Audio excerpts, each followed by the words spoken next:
Anna sat alone in her small, cluttered cottage in the heart of the village. She had lived in that same cottage for the past 50 years with her husband, William. It had always been their home, but now it felt empty and desolate without him. William had been Anna's everything.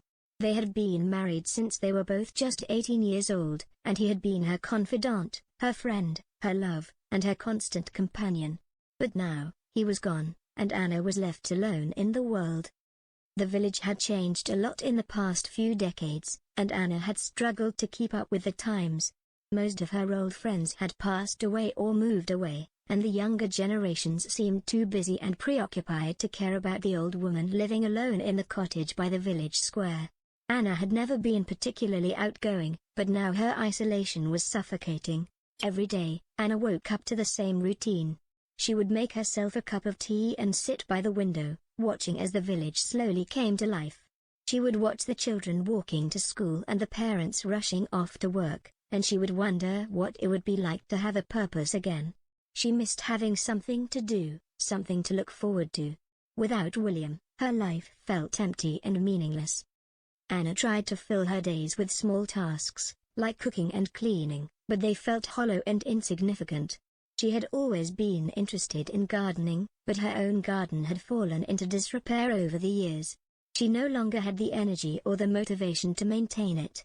Sometimes, she would wander around the village, hoping to run into someone who would talk to her, but she mostly kept to herself. Anna longed for companionship, for someone to share her memories and her thoughts with. She yearned for a friend who would listen to her stories and understand her fears. She wished that she could go back in time, to a simpler era, where life was slower and people were kinder. But Anna knew that she could not turn back time. She was stuck in the present, with nothing to look forward to and nothing to hold on to. She felt like a forgotten relic, a remnant of a bygone era. She wondered what would become of her, now that William was gone. Would she die alone, like so many of her old friends? Would anyone remember her after she was gone? Anna sat by the window, lost in thought, until the sun started to set. She sighed, feeling a sense of melancholy wash over her. She wondered what the future held for her, and whether she would ever find the companionship and purpose that she so desperately craved. As Anna walked around the outskirts of the village, she stumbled upon an old, forgotten garden. It was overgrown with weeds and tangled vines, and it seemed like no one had tended to it in years. But something about the garden called to Anna. It was as if it was whispering to her, telling her to come closer. Without thinking, Anna began to walk towards the garden. As she got closer, she saw that there was an old wooden gate that led into the garden. The gate was rusty and creaky, but Anna managed to push it open. She stepped inside, and the world around her seemed to fade away. The garden was like nothing Anna had ever seen before. There were flowers and plants of every color and size, and they were arranged in intricate patterns and designs. It was as if the garden was a living, breathing work of art. Anna felt a sense of peace and wonder wash over her, and she knew that she had stumbled upon something special. Without hesitation, Anna began to clean up the garden.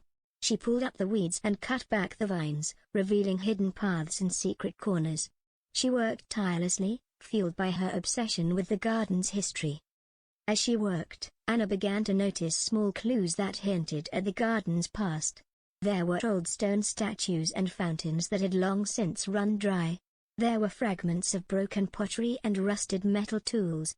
And then, one day, Anna made a discovery that changed everything. Buried deep in the soil, Anna found an old, tattered diary. It was a strange thing to find in a garden, but Anna felt like it was meant to be. She opened the diary and saw that it belonged to a young woman named Emily. The diary was old and the pages were yellowed with age, but the writing was still legible. As Anna read through Emily's diary, she became more and more fascinated by the young woman's life. Emily had lived in the village over a century ago, and her diary told the story of her forbidden love for a man named Thomas. Anna could feel Emily's pain and longing in every word, and she knew that she had to find out what had happened to Emily and Thomas. The diary became Anna's constant companion, and she read through it every night before she went to sleep. She felt like she was getting to know Emily, and through Emily, she was getting to know the garden. She became obsessed with uncovering the truth about Emily and Thomas's story, and she knew that she would stop at nothing to find out what had happened. But for now, all Anna could do was hold Emily's diary close to her chest and wonder what secrets the garden held. Anna couldn't get Emily's diary out of her mind. She read it over and over, each time feeling like she was uncovering new details and secrets about the young woman's life. Emily's story was tragic and beautiful, and Anna felt a deep connection to her. As Anna delved deeper into Emily's diary, she became more and more determined to uncover the truth about what had happened to her and Thomas. She spent hours at the local library, poring over old newspapers and historical documents, searching for any mention of their names.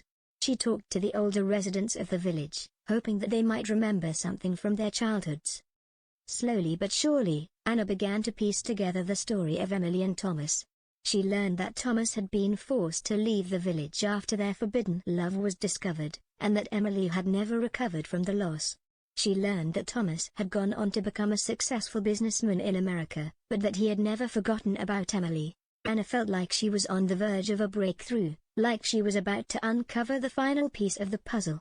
She could feel Emily and Thomas's presence all around her, as if they were urging her to keep going.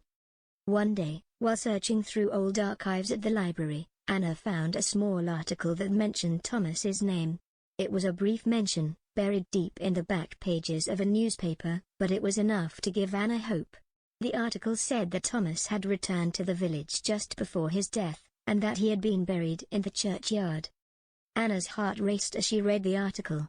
She knew that she had to find Thomas's grave, that it was the key to unlocking the final secrets of Emily's diary. She spent days searching through the churchyard, combing every inch of the grounds. And then, just as she was about to give up hope, she saw it. The grave was old and weathered, barely legible, but Anna could make out the name. Thomas. She fell to her knees in front of the grave, tears streaming down her face. She felt like she had found a missing piece of herself, like she had finally completed Emily and Thomas's story. But as Anna sat there, lost in her thoughts and emotions, she couldn't shake the feeling that there was still more to uncover. She knew that she had to keep digging, that there were still secrets buried deep within the garden and the village. And she was determined to uncover them, no matter what it took. As Anna continued her search for clues about Emily and Thomas's story, she found herself drawn back to the garden again and again. She couldn't explain it, but there was something about the overgrown plot of land that felt like home to her. She spent hours there, pulling weeds and pruning the roses, lost in her thoughts. One day, as she was clearing away some debris, Anna noticed a small glint of metal in the soil. She dug down deeper, her heart racing with anticipation, and felt her fingers brush against something hard and smooth. She pulled it out of the dirt and gasped. It was an old letter, yellowed with age and covered in dirt and grime. Anna's hands shook as she examined it, her mind racing with questions. Who had written it? And who was it intended for? Anna knew that she had to be careful with the letter, that it could hold the key to unlocking even more secrets about Emily and Thomas's story. She carefully wrapped it in a piece of cloth and tucked it away in her bag, feeling like she was holding onto a precious treasure. As Anna left the garden that day, she couldn't help but feel like she was on the verge of a major discovery. She didn't know what the letter contained, but she knew that it was going to change everything. Anna's heart was racing as she carefully unfolded the letter she had found buried in the garden. The paper was thin and delicate, the ink faded with age, but the words on the page were clear. My dearest Emily, the letter began. I cannot leave this village. I cannot leave you. Please forgive me for what I have done, but know that my heart belongs to you and you alone. I will wait for you always, my love. Anna felt tears prickling at the corners of her eyes as she read the letter, her heart swelling with emotion. So Thomas had never left the village, after all. He had been waiting for Emily all this time. Determined to uncover the truth about what happened to Emily and Thomas, Anna set out to confront the descendants of Emily's family. It wasn't easy, but eventually, she was able to track them down and arrange a meeting. As she sat across from them, Anna's heart pounding in her chest, she could see the skepticism in their eyes. They didn't believe her, not at first. But as she produced the diary, there. If you enjoyed this audio recording, please visit aishortstory.com to read more of the wonderful AI-generated stories we are creating.